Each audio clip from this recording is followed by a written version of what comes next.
Hello बेटे, किवें हो तुसीं सारे? ठीक हो ना? बेटे मैं थोड़ी रेनू मैम ते मैं थोड़ा वैलकम करदी हाँ अपनी मैथ्स की क्लास दे विच ते अपने स्कूल दे यूट्यूब चैनल देव समाज स्मार्ट स्कूल ते।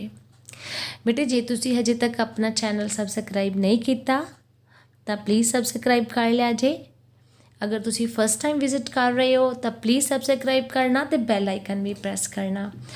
ओके बेटे, तो अज अपना टॉपिक की आ जिमें कि ਆਪਾਂ ਹੁਣ 5th ਚੈਪਟਰ ਕੰਪਲੀਟ ਕਰਕੇ ਹਟੇ ਹਾਂ ਆਪਣਾ ਮੈਥਸ ਦਾ ਏਪੀ ਸੀਰੀਜ਼ ਵਾਲਾ। ਤੇ ਅੱਜ ਆਪਾਂ ਨਵਾਂ ਚੈਪਟਰ ਸਟਾਰਟ ਕਰਨ ਜਾ ਰਹੇ ਹਾਂ। ਆਪਣਾ ਚੈਪਟਰ ਹੈ ਬੇਟੇ ਕੋਆਰਡੀਨੇਟ ਜੈਮੈਟਰੀ ਦਾ 7th ਚੈਪਟਰ। ਅੱਜ ਆਪਾਂ ਇਸ ਵੀਡੀਓ ਦੇ ਵਿੱਚ ਬੇਟੇ ਕੋਆਰਡੀਨੇਟ ਜਮੈਟਰੀ ਦਾ ਕਨਸੈਪਟ ਬਾਰੇ ਪੜਾਂਗੇ ਕਿ ਐਕਚੁਅਲ ਤੌਰ ਤੇ ਕੋਆਰਡੀਨੇਟ ਜਮੈਟਰੀ ਕੀ ਹੁੰਦੀ ਆ। ਠੀਕ ਹੈ ਬੇਟੇ, ਤੁਸੀਂ ਚੈਨਲ ਸਬਸਕ੍ਰਾਈਬ ਕਰੋ ਤੇ ਮੈਂ ਤੁਹਾਨੂੰ ਕਰਵਾਉਣੀ ਆ ਬੇਟੇ ਕੋਆਰਡੀਨੇਟ ਜਮੈਟਰੀ।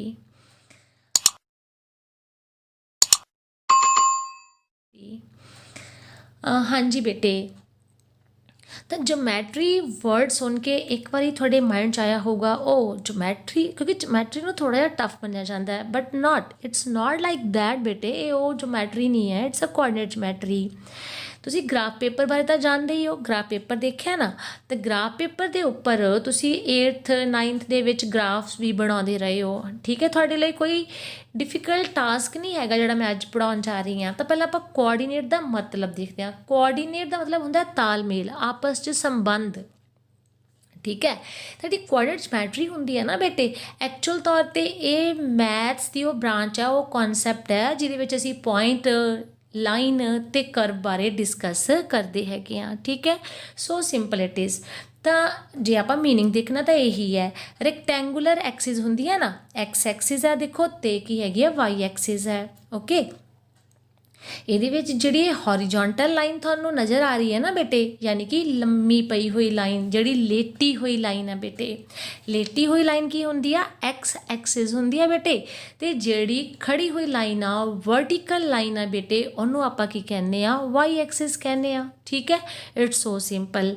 जी एक्स है ਉਹਦੀਆਂ दो वैल्यूज़ ਹੁੰਦੀਆਂ ਨੇ, +v ਹੁੰਦੀ ਆ ਤੇ -v ਹੁੰਦੀ ਆ। ਰਾਈਟ हैंड साइड ਤੇ बेटे पॉजिटिव ਤੇ ਲੈਫਟ हैंड साइड ਤੇ ਕੀ ਹੁੰਦੀ ਆ, ਨੈਗੇਟਿਵ ਨੰਬਰਸ ਹੁੰਦੇ ਆ। ਤਾਂ ਸਿਮਿਲਰਲੀ ਜਿਹੜੀ ਆਪਣੀ y एक्सिस ਹੁੰਦੀ ਆ ਉਹ ਉੱਪਰ ਵਾਲੇ ਪਾਸੇ प्लस वाली बेटे ਤੇ नीचे वाली पासे की ਹੁੰਦੀ ਆ, माइनस वाली ਹੁੰਦੀ ਆ। ठीक है, तुसी कहोगे मैम ये सानू सब कुछ पता है, ईजी है, लेकिन थानू पता है ना मेरी हैबिट है कि मैं थानू कॉन्सैप्ट नू डिटेल च करवाना ही होंदा है, क्योंकि मैं मनदी हाँ कि कॉन्सैप्ट इज़ एवरीथिंग। ओके बेटे, तो फिर ਆਪਾਂ ਇਹ ਕਰ ਲਿਆ कि प्लस दी हैगी है एक्स, इधर एक्स माइनस दी है लैफ्ट साइड ते, वाई ऊपर प्लस दी है, वाई नीचे माइनस दी है। एंड जिथे ये दोनों रैक्टेंगुलर एक्सिस जड़ियाँ ने एक दूजे नू इंटरसैक्ट करदियाँ ने, मतलब कटदियाँ ने, उन्होंने की कहते हैं बेटे, उन्होंने कहते हैं ओरिजन 0 0। ठीक है, उन्होंने ओरिजन कहते हैं।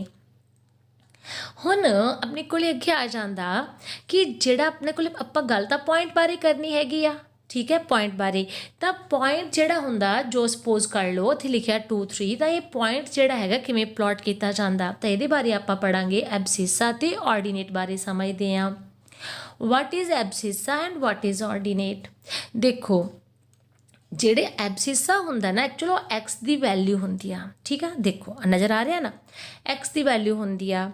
एक्स की वैल्यू मतलब जिहड़ी वाई तो डिस्टेंस है। ठीक है, किसी वाई तो दूरी जिहड़ी है ना, वो की वैल्यू होंदी आ, एक्स की वैल्यू होंदी आ। ठीक है, उन्होंने एब्सिसा बोलते हैं। तो ਜਿਹੜੀ वैल्यू एक्स तो डिस्टेंस लैने आपां, एक्स तो जो आपां दूरी मापते हैगे आ, तो वो कादी वैल्यू होंदी आ, वाई दी वैल्यू होंदी आ। ठीक है, समझ आ रहा ना थानू? Yes of course. तो जिहड़ी आ चीज़ है, जिहड़ी एक्स तो डिस्टेंस हैगी आ वो वाई दी वैल्यू है, जिहड़ी वाई तो डिस्टेंस है वो बेटे की होंदी आ, एक्स दी वैल्यू होंदी आ। हुण मैं तुहानूं दसना चाहुंदी आ कि ये कोआर्डीनेट वाला जिहड़ा कॉन्सैप्ट है, तुसीं देखो तुसी गूगल मैप देखते हो, गूगल मैप दे विच आपां कितों भी किसी थां दी दूरी यानी कि डिस्टेंस देखना हुंदा है ना। जदों आपां डिस्टेंस देखना हुंदा तां आपां किते मतलब ਆਪਾਂ ਉਹਦੇ 'ਚ ਆਪਣੀ ਲੋਕੇਸ਼ਨ ਪਾਉਣੀ ਹੈਗੀ ਆ, ਤਾਂ ਕਿਤੇ ਗੂਗਲ ਜਦੋਂ ਆਪਾਂ ਕਰਦੇ ਹਾਂ ਗੂਗਲ ਮੈਪ ਦੇ ਵਿੱਚ, ਅਤੇ ਕਿਤੇ ਆਪਾਂ ਕਿਸੇ ਫੁੱਟੇ ਦੇ ਨਾਲ, ਕਿਸੇ ਮੀਟਰ ਦੇ ਨਾਲ ਤਾਂ ਨਹੀਂ ਮਾਪਦੇ ਨਾ ਉਹਨੂੰ। ਤਾਂ ਉਹ ਕਿਵੇਂ ਮਾਪਿਆ ਜਾਂਦਾ ਬੇਟੇ? ਕੋਆਰਡੀਨੇਟ ਸਿਸਟਮ ਦੇ ਨਾਲ ਹੀ ਮਾਪਿਆ ਜਾਂਦਾ ਹੈਗਾ। ਯਾਨੀ ਕਿ ਇਹ ਉੱਥੇ ਵੀ ਅਕਸ਼ਾਂਸ਼ ਯਾਨੀ ਐਕਸਿਸ ਦਾ ਹੀ ਸਾਰਾ ਕੁਛ ਚੱਲਦਾ ਹੈਗਾ। ਯਾਨੀ ਕੋਆਰਡੀਨੇਟ ਸਿਸਟਮ ਜੇਕਰ ਇਸ ਸਮੇਂ ਕਿਤੇ ਵੀ ਯੂਜ਼ ਕੀਤਾ ਜਾ ਰਿਹਾ ਸਭ ਤੋਂ ਜ਼ਿਆਦਾ, ਤਾਂ ਉਹ ਕਿਹਦੇ ਵਿੱਚ ਹੈ ਬੇਟੇ? ਗੂਗਲ ਮੈਪਸ ਦੇ ਵਿੱਚ ਹੈਗਾ। ਚਲੋ ਕੰਟੀਨਿਊ ਕਰਦੇ ਹਾਂ ਆਪਣਾ ਟੌਪਿਕ। ਤਾਂ ਹੁਣ ਮੈਂ ਤੁਹਾਨੂੰ ਦੱਸ ਰਹੀ ਸੀ ਕਿ ਐਬਸਿਸਾ ਹੈਗਾ ਅਤੇ ਕੀ ਹੈਗਾ? ਆਰਡੀਨੇਟ, ਰਾਈਟ। ਅਤੇ ਜਿਹੜਾ ਆਪਣੇ ਕੋਲ ਜਿੱਥੇ ਦੋਵਾਂ ਨੇ ਕੱਟ ਦਿੱਤਾ ਤਾਂ ਉਹਨੂੰ ਆਪਾਂ ਕੀ ਕਹਿ ਦਿੰਦੇ ਹਾਂ? ਉਹਨੂੰ ਆਪਾਂ ਓਰੀਜਨ ਕਹਿ ਦਿੰਦੇ ਹਾਂ, ਠੀਕ ਹੈ ਬੇਟੇ। ਤਾਂ ਹੁਣ ਜਿਹੜਾ ਇਹ ਰੈਕਟੈਂਗੂਲਰ ਐਕਸਿਸ ਹੈਗੀਆਂ ਨਾ, ਜਿਹੜੇ ਇਹ ਰੈਕਟੈਂਗੂਲਰ ਪਲੇਨ ਹੈ, ਇਹ ਜਦੋਂ ਇੱਕ ਦੂਜੇ ਨੂੰ ਕੱਟਦੀਆਂ ਨੇ ਨਾ, ਤਾਂ ਇਹ 4 ਪਾਰਟਸ ਦੇ ਵਿੱਚ ਡਿਵਾਈਡ ਹੋ ਜਾਂਦਾ, ਠੀਕ ਆ। 4 ਪਾਰਟਸ ਦੇ ਵਿੱਚ ਆ ਨਜ਼ਰ ਆ ਰਿਹਾ ਤੁਹਾਨੂੰ ਕਿ ਇੱਕ ਫਸਟ, ਇਹਨੂੰ ਜਿਹੜਾ 4 ਹਿੱਸੇ ਹੋ ਜਾਂਦੇ ਆ, ਮਤਲਬ ਕਿ ਇਹ ਸਮਝ ਲਓ ਜਿਹੜੀ ਇਹ 4 ਪਾਰਟਸ ਹੋਏ ਨੇ ਨਾ ਬੇਟੇ, ਤਾਂ ਪਹਿਲਾ ਜਿਹੜਾ ਹੈਗਾ first quadrant, second quadrant, third quadrant ਅਤੇ ਫੋਰਥ ਕੁਆਡਰੈਂਟ, ਰਾਈਟ। ਤਾਂ ਆਪਾਂ ਜਾਣਾ ਵੀ ਐਂਟੀ ਕਲੌਕਵਾਈਜ਼ ਆ, ਉਲਟਾ ਚੱਲਣਾ ਹੈਗਾ, ਠੀਕ ਹੈ, ਉਲਟਾ। ਜਦੋਂ ਆਪਾਂ ਉਲਟਾ ਚੱਲਣਾ ਹੈ ਤਾਂ ਮਤਲਬ ਕਿ ਕਲੌਕ ਤੋਂ ਪੁੱਠੇ ਵਾਲੇ ਪਾਸੇ, ਤਾਂ ਫਸਟ, ਸੈਕਿੰਡ, ਥਰਡ ਅਤੇ ਫੋਰਥ ਕੁਆਡਰੈਂਟ, ਠੀਕ ਹੈ ਬੇਟੇ।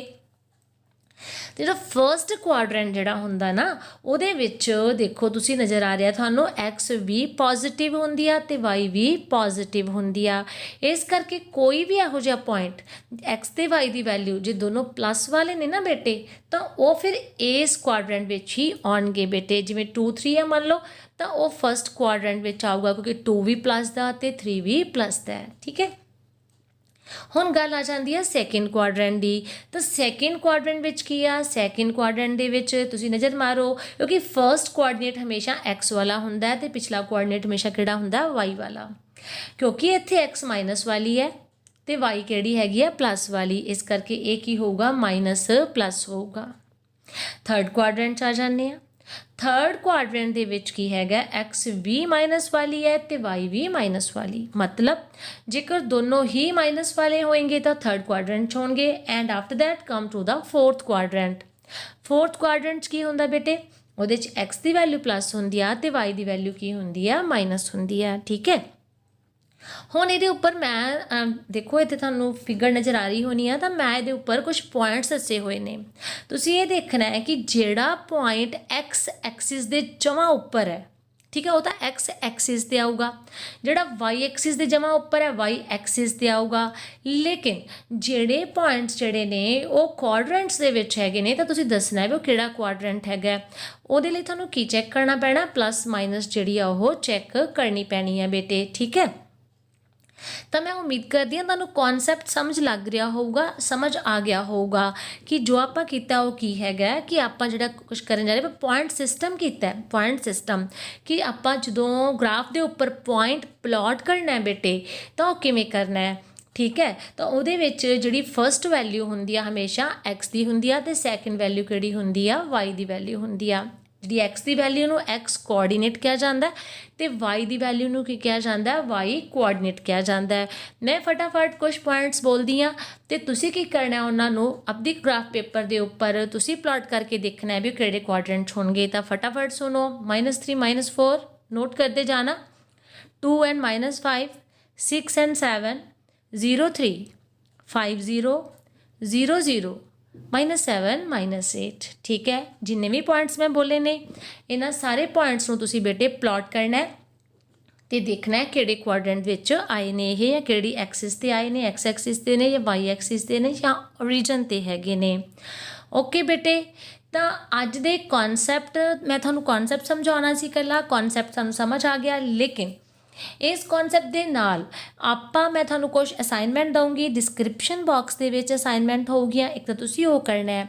ਲੇਕਿਨ ਜਿਹੜਾ ਆਪਣਾ 7th ਚੈਪਟਰ ਹੈ ਨਾ, ਉਹਦੇ ਵਿੱਚ ਕੀ ਆ? ਉਹਦੇ ਵਿੱਚ ਡਿਸਟੈਂਸ ਫਾਰਮੂਲਾ ਕਰਨਾ ਆਪਾਂ, ਉਹਦੇ ਵਿੱਚ ਸੈਕਸ਼ਨ ਫਾਰਮੂਲਾ ਕਰਨਾ ਆਪਾਂ, ਅਤੇ ਆਪਾਂ ਏਰੀਆ ਆਫ ਟਰਾਇੰਗਲ ਕਰਨਾ ਬੇਟੇ। ਅਤੇ ਮੈਂ ਤੁਹਾਨੂੰ 1 by 1 3 ਵੀਡੀਓਜ਼ ਦੇ ਵਿੱਚ ਇਹ ਤਿੰਨੋਂ ਚੀਜ਼ਾਂ ਕਰਾਉਣ ਦੀ ਟਰਾਈ ਕਰੂੰਗੀ। ਡਿਸਟੈਂਸ ਫਾਰਮੂਲਾ, ਸੈਕਸ਼ਨ ਫਾਰਮੂਲਾ ਅਤੇ ਏਰੀਆ ਆਫ ਟਰਾਇੰਗਲ ਬੇਟੇ। ਤਾਂ ਮੈਂ ਉਮੀਦ ਕਰਦੀ ਹਾਂ ਕਿ ਤੁਸੀਂ ਟੌਪਿਕ ਨੂੰ ਅੰਡਰਸਟੈਂਡ ਕਰ ਗਏ ਹੋਣਗੇ ਕਿ ਕੋਆਰਡੀਨੇਟ ਸਿਸਟਮ ਕੀ ਚੀਜ਼ ਹੈਗਾ, ਰੈਕਟੈਂਗੂਲਰ ਐਕਸਿਸ ਕੀ ਹੁੰਦੀ ਹੈ, ਐਕਸ ਐਕਸਿਸ ਜਾਂ ਵਾਈ ਐਕਸਿਸ ਕੀ ਚੀਜ਼ ਹੈਗੀ ਹੈ, ਤੇ ਐਬਸਿਸਾ ਕੀ ਹੁੰਦਾ, ਆਰਡੀਨੇਟ ਕੀ ਹੁੰਦਾ, ਤੇ ਜਿਹੜੀ ਪਲੱਸ ਜਾਂ ਮਾਈਨਸ ਜਿਹੜਾ ਸਾਈਨ ਹੈ ਕਿਵੇਂ ਲਿਆ ਜਾਂਦਾ ਪੁਆਇੰਟਸ ਦੇ ਵਿੱਚ। ਓਕੇ ਬੇਟੇ, then take care, see you. Videos ਨੂੰ ਲਾਈਕ ਕਰਦੇ ਰਹੋ, ਵਾਚ ਕਰਦੇ ਰਹੋ, ਚੈਨਲ ਨੂੰ ਜਿਹੜਾ ਸਪੋਰਟ ਕਰਦੇ ਰਹੋ। Thank you so very much.